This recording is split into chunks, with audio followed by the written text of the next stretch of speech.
Shalom, Makim. Shalom. It's your brother Paratham. You want to Zach? First and foremost, we want to give all praises, honor, and glory to Yahweh, Ba'ashem, Yahushai, Ba'ashem, Rechak, double honors to the apostles and elders of great millstone who teach and rule well, with truth and sincerity. Shalom to the brothers of the hopeful elect, push forth this rock, this truth across the four corners of the earth, the four winds. And to all the brothers and the sisters listening, man, to you we say shalom. Shalom. Today, man, we're just going to go into Esau's blessing, cap it off with Jacob's blessing. And in the midst of all that, we're just going to go through the spirit. But I'm going to open up with Genesis 27 and 39 and jump right into it.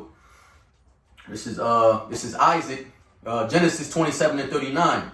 And Isaac his father answered and said unto him, Behold, thy dwelling shall be the fatness of the earth, and the dew of heaven from above.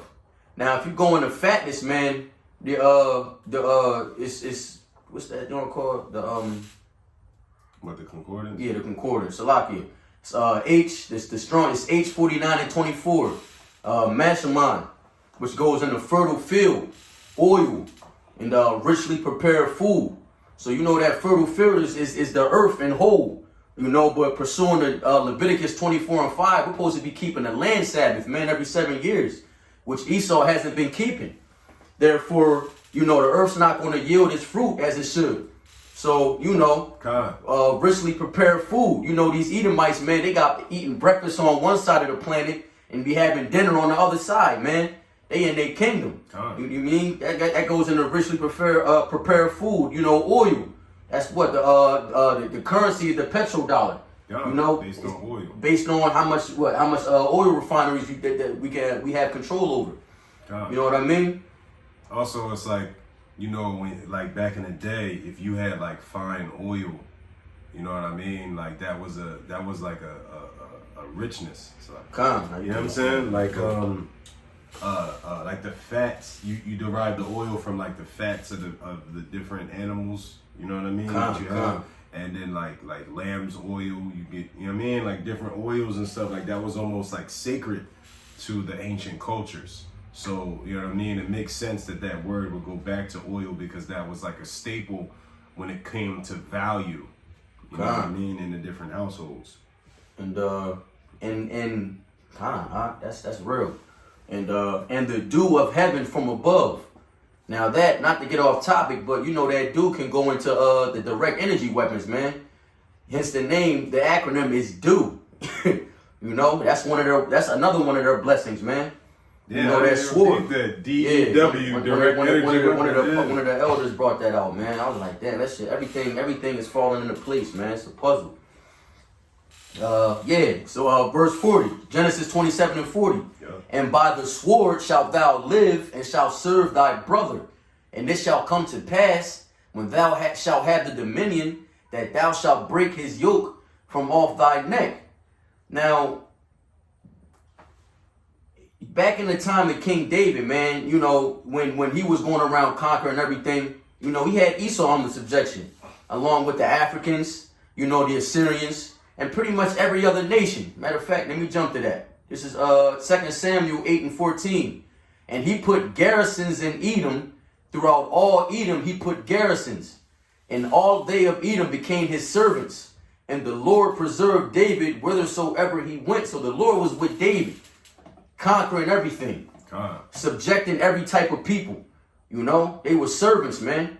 To go into the word garrison, it's Netziv. I don't know if I'm pronouncing that right, but it's something stationary. It's a military post. Right. Where troops are stationed. So they would have military posts in all these lands of these nations, just to make sure everything was ran properly, so to speak. Uncle Ben is in our house. Go back outside and play, man. Salakia. Nah, you good, huh? So that was, Esau was under subjection under the rulership of King David. And if you fast forward a little bit in time and jump to 2 Kings 8 and 20, in the days of, what was his name? Jehoram.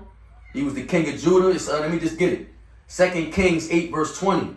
And in his days, Edom revolted from under the hand of Judah and made a king over themselves.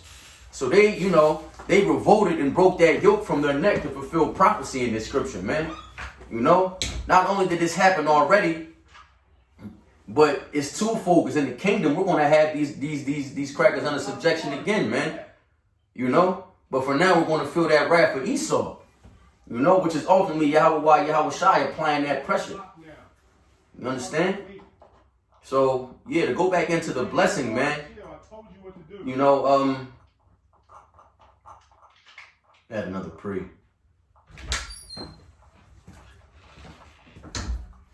They good? Yeah. Shit, even the holy.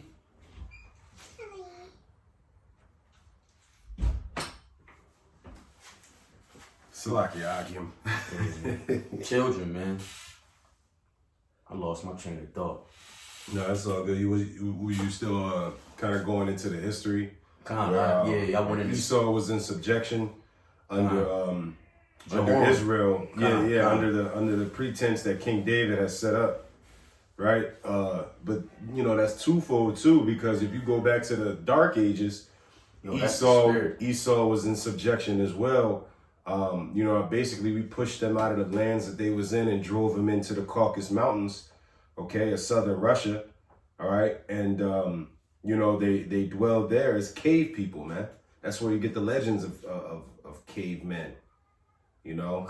You know, you hear a bunch of these Afrocentricity, what do they call it? The black consciousness, the black unconsciousness community. They talk about how the Moors went up into the caves and brought them down.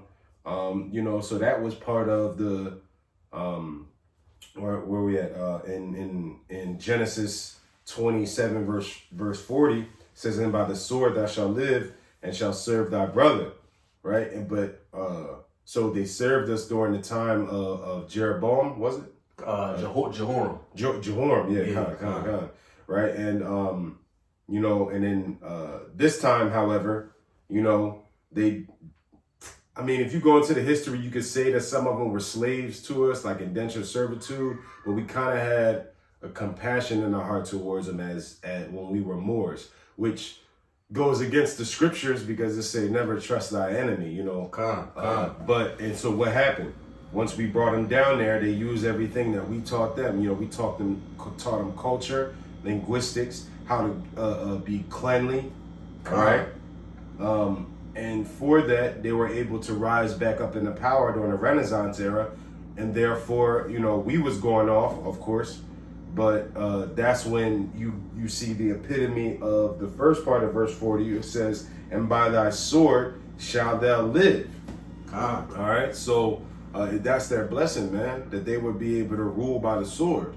All right. If I'm not mistaken, it's a scripture that actually says that particularly, that they shall rule by the sword and Jacob will rule by the spirit, if you can find that. But basically, you know, we kind of just drilling down into the fact that, you know, the way society is set up is prophecy, man. And it was, you know, we have this storybook scenario set up in the earth, man, where you have the good guy, the protagonist, which is Jacob, and the bad guy, the antagonist, which is Esau. And we showing you throughout history that from the beginning that it was set up that way. You know what I mean? And it's always, you know, in every movie you have the bad guy who has some type of powerful weapon that seems to or ability that seems to be unstoppable. All right, and it then takes the protagonist to have a supernatural ability, okay, to be able to overcome. Well, in this real life movie that we in, our supernatural ability is the fact that we inherit the kingdom from Yahweh Ba'Shem Yahweh Shai, man. Yahweh Ba'Shem Yahweh Shai chose Israel, okay, and not Esau. But he chose Esau to be the hammer of the earth, to be the so-called whooping stick, to be the curse that will come upon us if we turn our back on the Most High God, Yahweh Ba'Shem Yahweh Shai. And so the Lord understood, obviously being a creator, he knew all of this would come to pass. So he set up Esau to be the weapon of on the earth. All right. And that's what we're seeing play out today. Starting first and foremost after they broke the yoke off of their neck from Jehoram, but you see it again in the Renaissance period. Okay. Khan, Salakia, the Holy Roman Empire, which was us. Khan. Septimus Severus, Constantine, and the Great, and his sons. Right. You know, the Byzantine Empire from, was it 173 A.D. Right. up until the Black Plague. Right. And which was the rise of Esau again. Right. Because that Black Plague was set up. And it's a reason they call it the Black Plague, man, because it affected mostly Jake. And that's what weakened us to the point where Esau could then rise back into power. You know, and it's almost poetic. They come into power because we took them out of the mountains and taught them how to be clean. Right. And we fell from power because the Black Plague, which the Black Plague was spread through filth. Right. Khan, they used before we put them on cleanliness and godliness, so to speak, literature, art. Man, they had animals and shit running around in their houses, man, or they huts, whatever they was living in. But having them among us is what's helped spread the Black Plague, man. All them different rats and rodents that was running around, different parts of Europe that we had, all right. And then it ultimately weakened us, man. And that, what I mean. And really, what weakened us is forsaking the Most High God, Yahweh. Awesome, You know what I mean? But yeah, go ahead. I wanted to go into that word "live," man. Genesis 27:40, and by the sword shalt thou live. The definition of that in the blue letter is kaya. H24:21. It means to live, to have life, to remain alive. You know what I mean? To sustain life, to live prosperously, to live forever. And I had a precept, I believe it's Psalms 49:11, because that hooks up with that, because Esau believes that he's going to live forever, man. His house, I believe, for lack of better words, let me just get it. Here it is, Psalms 49:11. Their inward thought is that their houses shall continue forever, and their dwelling places to all generations. They call their lands after their own names. Yeah, so Esau think he gonna live forever, man. He exalted himself as the eagle. You know what I mean? And they're doing everything in their power, going back into the definition of live, to remain alive, to sustain life. And these Esau's definitely living prosperously, man. Prosperously. Every war, if you go into it, every war after the Second World War, wasn't, the president, he didn't Salakia, he didn't ordain those wars through a declaration by the Congress. They were just out there just doing this flexing with their sword, so to speak, from 1961 to Cuba to the war in Vietnam, the Dominican Republic, and I'm not going to name them all the way up until the war in Iraq. They were inhabiting those lands for their resources, man. And that's exactly what the scripture is talking about. I like how you broke down that word "live," because it really hammers on the point, by that sword that shall live. Literally everything Esau has attained, he's gotten by the sword. And then, like you said, they be flexing, right? So a lot of people don't know that a lot of these wars and different skirmishes they have across the planet are really just testing grounds for the new weaponry that they have. In Iraq, here go my tidbits, right? There you go, yeah. Right? So in this most recently a war in Iraq, right? They was using nuclear bullets. See, a lot of cats don't know that. So it's basically a bullet made out of uranium. All right, and if you don't know, a nuclear power is made by enriched uranium. So what they would take is the material from failed or excess uranium, and they would make their 223, 556, 302 rounds, 309 rounds, and put them in the assault rifles that the American and Allied soldiers were using, right? So now, even to this day, the birth rate around that area is so low, the babies being born, there's a super high rate of deformities and or death And it's because there's still uranium matter or radioactive matter in the atmosphere. They were testing the women hair over there, and there's still radioactive dust that's in the air, like in the, you know what I mean? Esau wicked as shit, bro. That's wild. Shit didn't even get declassified until like maybe 2 years ago. When was the war in Iraq? Like 2002? 03 to 2010, I believe. That's what I'm Something saying, like bro. that. Like, yo, Esau, and that's what goes into what you were saying. They was definitely flexing, you know, because they used different wars to test out, you know, their new shit, man. Like soon the skirmishes that's gonna go on, they're gonna start testing out that 5G, man. Testing out them DARPA big dogs, you know what I'm saying? See, they're gonna put it under the pretense of law and order, all right? And then you're gonna start seeing that those different ways of the sword start walking around on these streets, man. But I digress. You know, like the brother was saying, though, you know what I mean, is his technology, his weaponry. It tell you that he's wiser than Daniel, man. But ultimately, the Lord is working with the Smiths. All right? You know what I mean? To create these different, you know, technological masterpieces or horrors, if you will. You know what I mean? And you know, it's beautiful in a sense because, you know, just like Esau can create all of this, man, they gonna suffer when the Lord unleashed the newly created beasts. So they making big dogs on this side, and they think they big bad big shit. You know what I mean? Wait till the Lord starts sending His creations on the earth, which can't even compare, man. This Revelation 6 and 4 to land back off what you was going into. Yeah. It's and there went out another horse that was red, Esau, and power was given unto him that sat thereon to take peace from the earth, his blessing, and that they should kill one another. And there was a sword, and there was given unto him a great sword. So that goes back into Genesis 27 and 40, and to his blessing, which was the sword, man, which is ultimately that military might he has, man. You know, and not only that, you know, even today, America has and was and has always been leading in military funding. You know, amongst all the nations. And like I was saying earlier, bro, America's a little over 200 years old. Yeah. You know what I mean? There's been over 10 wars already by far. So that's averaging like every 20 years we've been having a war. You know what I mean? Which is ridiculous, man. Which is all the practice he needed to exercise his power, to use his sword, man. And it's not even just in America.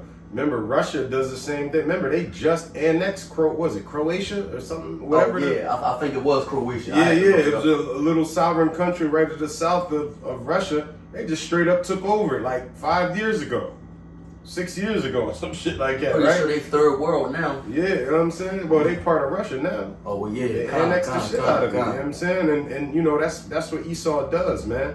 They use their muscle, start flexing. You know what I mean? Because really, man, listen, that's what Alexander did. If you notice, all these great Edomite nations, all they want to do is take over the world. They lost their blessing, you know what I mean, from Esau selling his birthright, and now they try and get it back, man. You know, so they you know, the fatness of the world ain't even satiating them, man. It's not even satisfying him. You know, he wants everything and everybody under his subjection, man. And ultimately, it comes down to that pride. You know, like you was referring to earlier, you know, that you know, the pride of that heart, you know what I mean? The pride of Esau, excuse me, is they feel like they're gonna go on forever. And I got that real quick. It's Obadiah. And I'm gonna go to verse 3.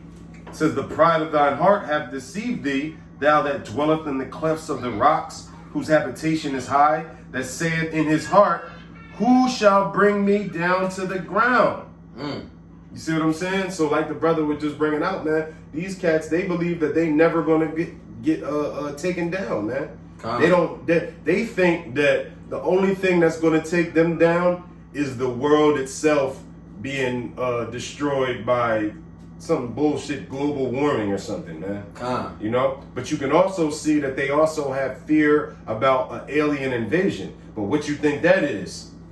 The second coming of who the world calls Jesus Christ, man. Nah, I thought that was the green alien. Remember the Mars Attacks movie? Yeah, right. They think niggas is coming, like astronauts from another planet is coming, you know what I'm saying, to sup with the leaders. take me to your leader. You feel me? God, You know, like they want to. Listen, if Esau could, let's just put a hypothetical situation out here, right? So let's just say all the so-called 9 planets in our solar system was habited by other alien beings, right? Hypothetically, all right. Esau would try to go and take them motherfuckers and put them in slavery, bro. Yeah, we got planet Earth 2. Well, there is other life out there. Let's just go see if they. You feel me? It was the same thing they did to the Native Americans. They would go do to the other 8 planets. You know what I'm saying? If they had the ability to go out there and you know what I mean, and there was life, bro. Hey man, That's the pride of Esau. Hey man, he said his words was like butter, man. You know what I mean? Bro. You still got that Obadiah? Oh, come on. You go down to verse 6, Bubba, sure. I had to link up, man. Come on. Got you. Yeah, man, because Esau think he low, man. You know what I mean? He been in power so long that, you know, he not covering tracks no more. He got a little trail of breadcrumbs. But I got that. Which one you want? Verse 6. Obadiah verse 6. How are the things of Esau searched out? How are his hidden things sought up? Hey, man, and the link I got, it's a Psalm 64, verse 8. So they shall make their own tongue fall upon themselves. All that see them shall flee away. So there you have it, man. You know, everybody's pretty much hip to what Esau is doing. You know what I mean? He's slipping. He's been in rulership so long and been and telling these lies so long that he's not covering his tracks up, man. You know, all these other nations have they're somewhat nuclear powers on different levels. But it's a level playing field now. You know what I mean? America's not that bully anymore. Right. You know? Right. Everybody been wised up. So like, yeah, you know, No. That's a good point, because that's how you know also that, you know, that goes back into pride, man. You know what I mean? Thinking who's gonna bring me down to the ground. So on a low level, they felt, you know, America feels like it's so superior to every other nation. And a lot of it is because the nukes that we had, man. Remember, we the only ones in history that ever dropped them, ever. You know what I mean? On Hiroshima and Nagasaki, man. who was thinking about having nukes and using that as a force before they did that? Before they dropped that bomb on Japan? And here's the thing. I understand why that pride comes from, man. It's literally like you know, back in the old days before guns was prevalent in the hood, if you had, it was like one boy in like a gang that had a gun. But that's what made your gang notorious, because you had that gun. You see what I'm saying? But when everybody get guns, it's like, oh, now it's a toss-up. But that's kind of the situation. Like, I understand where that pride came from, in the fact that, like, yo, we pulled America pulled the trigger first. You know what I mean? We showed that utter destruction. And to be honest with you, bro, an ordinary person doesn't understand the devastation of a nuclear weapon. A regular person thinks that we still got the same bombs that we dropped on Nagasaki and Hiroshima, which was equivalent to about like 20,000 tons of TNT. Well, now it's equivalent to like 100 million tons. Like, you understand, an atomic bomb that we dropped on Hiroshima and Nagasaki has nothing on a thermonuclear device that we have now, that the rest of the countries have now, man. Right. Shout out to the elder brother Ariyah. You know, go follow his page, Blood Covenant 144. But he had put up a video, and in his video, it pretty much broke down the devastation that a thermonuclear device would have on the inner city, man. And from the rip, people don't understand the first 2-3 miles radius. Finished. It's dust. Right. It's no longer in existence, man. The next one is going to get hit by the heat. Everything just going to instantly catch on fire. Right. Instantly. You got them winds that follow the heat. The winds that follow, I'm talking like, you know what I mean? It's going to create hurricane force winds, man. Gale force winds, tornado force winds. Daddy.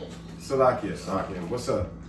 Ari said he's not gonna play with me. Well, tell him I said play with you, son. And tell him to stop messing with the back of the door.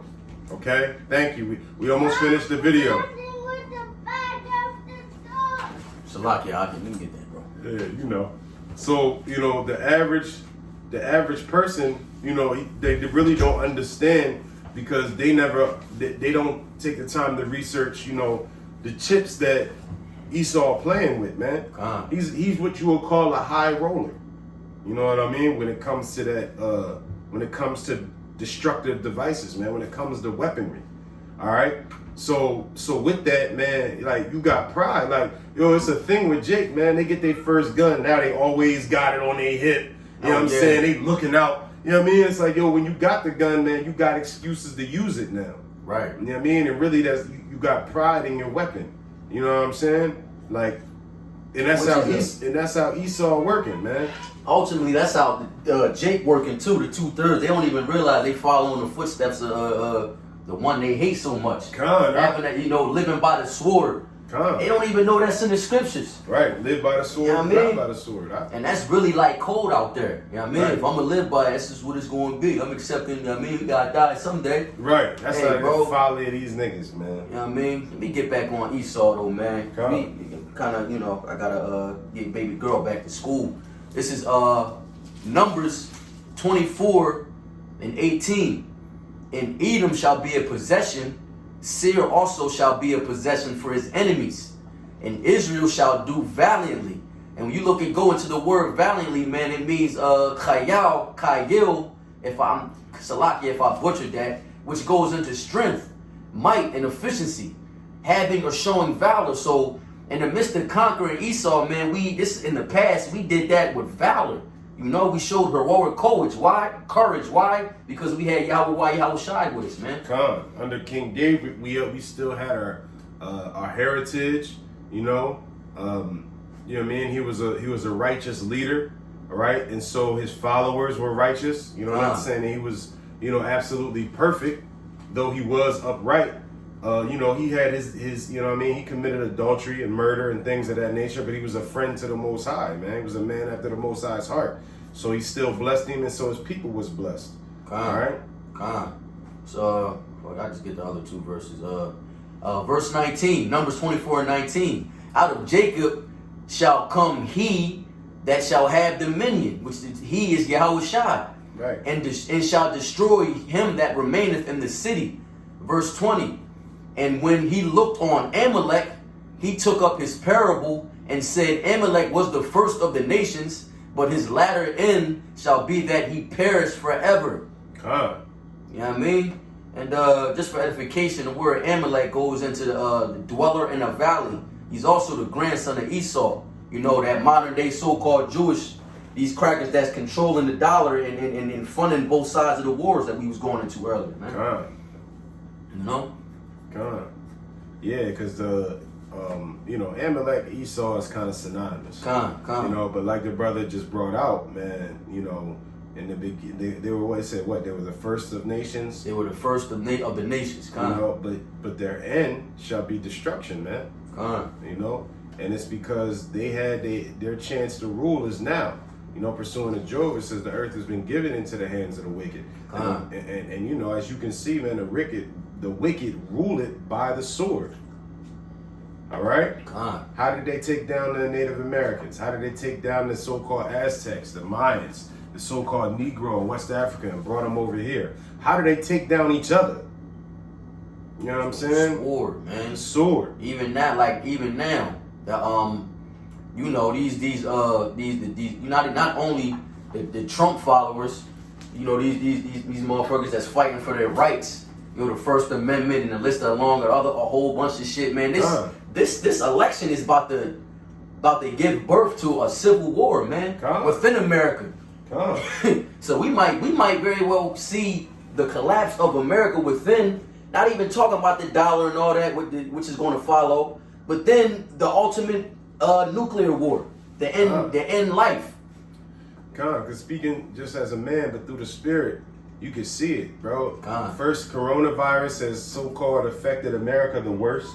All right, which causes the economy to collapse. All right, there's civil unrest in the streets. Cops is being killed because of the cops killing niggas. All right, so-called Jakes being shot down in the street, which ain't nothing new. It's just now it's viral. It's just like so no. everybody's spirit is being riled up, which is prophecy. God. All right. Then like the brother said, man, hey, eat. And it's crazy because, and that's how you know, bro. Jacob goes and we protest, and it'll be millions of us out there, and we chanting, we singing, we got signs and shit. That's literally our spirit. God. That's baby boy. All right. No, that's Oh, that's the other one. Oh, okay, he can deal with that. God. It's a lot, y'all. You know, right? So we be out there by the millions chanting and singing, you know what I mean? Doing a whole bunch of shit that seems very spiritual. Esau be out there with AR-15 standing on the Capitol. RPGs. Yo, Esau be quick to break out them assault rifles, man, and stand on the fucking Capitol steps, man. With the vest with the C4 strapped to him. You feel me? Looking crazy, but hey, that's just a testament to who they are, man. Out there red as hell. You know what I mean? Baking in the sun with an AR-15, ready to just, because really they side with the police and the government, but then on the other hand, as soon as you shut down the economy, tell them to wear masks, then they want to fight against the government. Yo, the shit is all confusion, man. Yeah, What the scriptures say, a house divided against itself shall not stand. man. You mean? And we seeing the fall of America, man. We seeing the fall of Esau. It really is beautiful if you in the know. How you get in the know? Get into these scriptures. Because, you know what I mean, the brothers, man, we can see the prophecy unfolding right before our eyes, man. You know, like the brother said, we moving into like a real civil war situation, man. Right now, it's a Cold War. You know what I mean? And you know, if you don't know, look up what a Cold War is, man. It's literally opposing forces gearing up for it to be hot, man. Taking economic shots at each other. You mean embargoes, tariffs, restrictions, man. And so what do you see now? The government putting restrictions on people. I mean, they own people, man. You know, for some bullshit ass virus. All right? And it's really going to ramp up when the election happens and Trump like, okay, here goes stimulus, but you can't get that stimulus until you take the vaccine. You feel me? Keep me in office and then we'll keep that money for which that's a whole nother end of the sword in the pestilence. You mean biological and chemical warfare. All right, weapons of pestilence, man.